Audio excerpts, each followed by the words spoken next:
Please subscribe Ito Manny Vlog.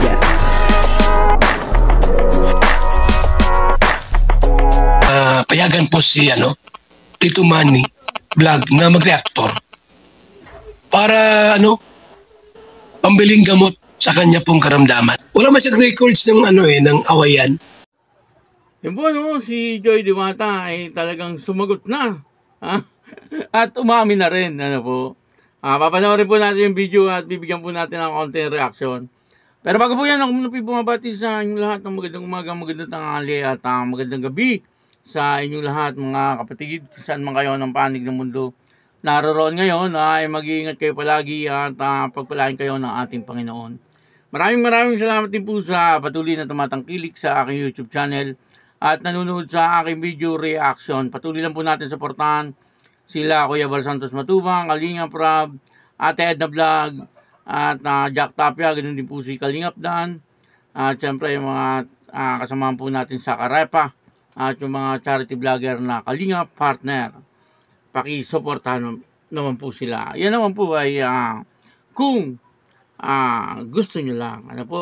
At ito po yung video na kung saan ay talagang sinagot na ni Joy Diwata yung katanungan na kung mahal niya itong si Kalingap Dan. Grabe at yun na ang video pong ito ay mapapanood po natin sa YouTube channel ni Kuya Nel Vlog. Ayun supportahan po natin napakabait na charity vlogger. Yan po ay isa sa mga K-boys Maraming salamat po at ito po yung video. Baka sasuot ko lang itong astig ako. Kinikilig po si Joy. Kala ko talaga oras. Kinikilig si Joy sa Melbrad. Kala makapagpasikat na ako. Hindi ba na ako nakakanta? Sabi ko.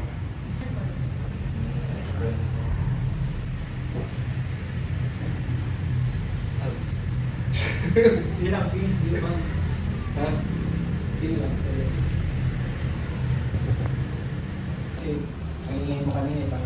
Ano Joy? Totohanan na? Totohanan na kayo?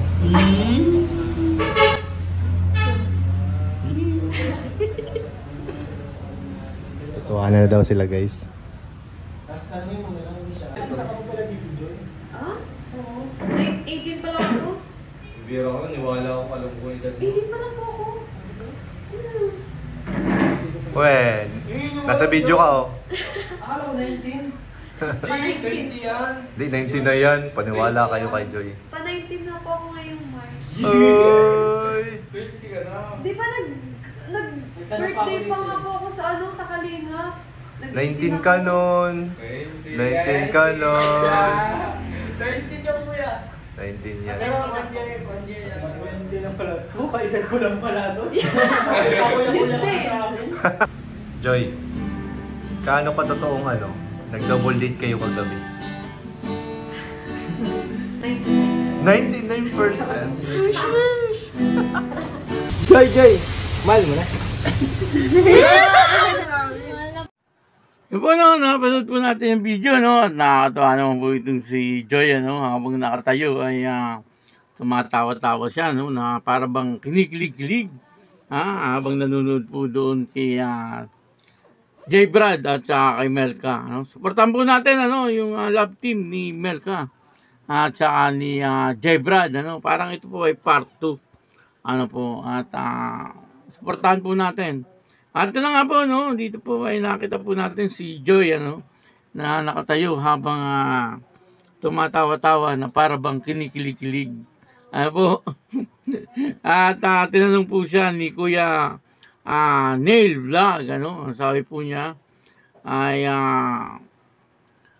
kung totohanan na raw po, at tumango-tango naman po itong si Joy Diwata, ibig sabihin ay talagang totohanan na, at nagkaroon po pala ng double date,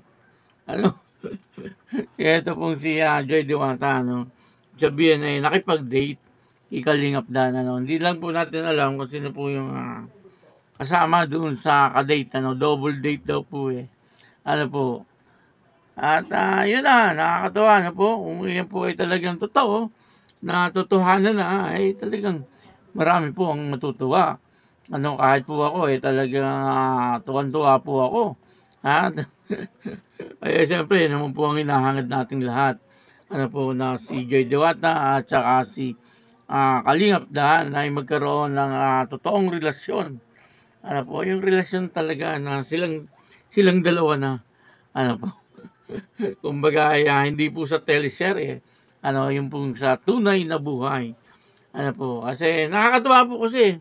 Habang inaabangan po natin yung nagaganap doon sa teleserye, ay yung pong nagaganap din sa kanilang mga buhay, yung tunay na buhay, ay inaabangan din po natin. Kasi ay nakikita po natin kasi na talagang itong dalawa ay nagkakagustuhan na, Kaya lang ay parang palaging bitin. Kasi siyempre ay kumbaga, bagamat sinasabi na talagang meron na talagang pagmamahal sa bawat isa, pero hindi po nila sinasabi na sila meron ng relasyon. Kumbaga ay may tamang oras nga daw po para dyan. Yun ang nakakabitin. Siyempre, alam na po natin lahat na ang kanilang galawan ay talagang para bang meron na talaga silang relasyon. Pero hindi pa po nila talaga binibigkas sa kanilang mga bibig na talagang sila ay meron ng relasyon at talagang yun po ang inaasam-asam ng lahat na marinig. Yung sabihin nila na talagang sila ng dalawa. At ang sabi nga po ay tutuhanan na nga daw. Sana totoo, natutuhanan na. Alam naman po natin lahat na minsan ay joke lang yun Bagamat yun ang nararamdaman, parang pinapadaan sa joke. At nung lumabas po, sabi po ni J. Brad kay Joy Diwata, sabi po ay, mahal mo na ba? Tumangutango po si Joy Diwata, sabi niya, tumangutango po siyang gano'n. Ibig sabihin, ay mahal na po niya talaga itong si Kalingap Dan. Bagamat joke yun, pero alam po nating lahat na yun ay totoo. Kasi yun naman po ang pinapakita ni Joy Diwata, na talaga may pagmamahal talaga siya. Nanggigigil ako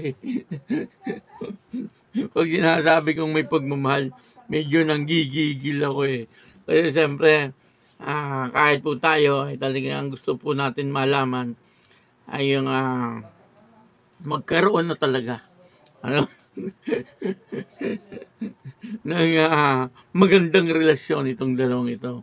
Nung higit pa sa pagiging magkaibigan, higit pa sa magiging mag-best friend, yung pong maging inspirasyon talaga ni Joy Diwata, itong si Kalingap Dan. Siguro sa ngayon ay inspirasyon naman talaga ni Joy Diwata itong si Kalingap Dan, bukod po doon sa kanyang pamilya. Kasi sinabi naman po niya dati yun na bukod doon sa kanyang ina at kanyang mga kapatid, ay meron pa rin po siyang inspirasyon. Yun daw po ay secret. Siyempre, wala na pong iba yun, kundi si Kalingap Dan. At sana ay sa susunod na mga upload or sa susunod na mapanood natin silang dalawa, ay talagang magkaroon na ng relasyon. Sabi ko noon, pagkatapos na ng pag-aaral pero parang kahit po ako parang nabibiti na sana ay ngayon na at habang nag-aaral nga si Joy Diwata ay meron na po silang relasyon. Pero alam naman po natin lahat na alam naman po ni Joy Diwata at saka ni Kalingap Dan kung ano yung limitasyon. Kung sakali na magkakaroon po silang dalawa ng relasyon, siyempre alam naman po nilang dalawa kung ano po yung limitasyon, kung ano po yung hindi magandang kalalabasan kung sakaling may gagawin sila na hindi maganda, siyempre, si Joy Diwata, nag-aaral pa, siyempre, masisira po yung pag-aaral yan. Kapag, alam nyo na, yung ibig ko sabihin, na kunyari, nagkaroon sila ng relasyon, at hindi nila napigilan yung kanilang pagmamahal sa bawat isa. At nagkaroon ng, alam nyo na, parang kontak, siyempre, alam naman po yan nila Kalingap Dan, at ni Joy Diwata, na hindi po darating dyan. Kumbaga, alam nila kung hanggang saan lang, yung kanilang pagmamahalan. Kung sakali lang, na magkakaroon po sila ng relasyon. Kaya yun, maraming salamat po sa inyong lahat. At ako po si Tito Manny Vlog na nagsasabing God bless you all. Diyos mabalos.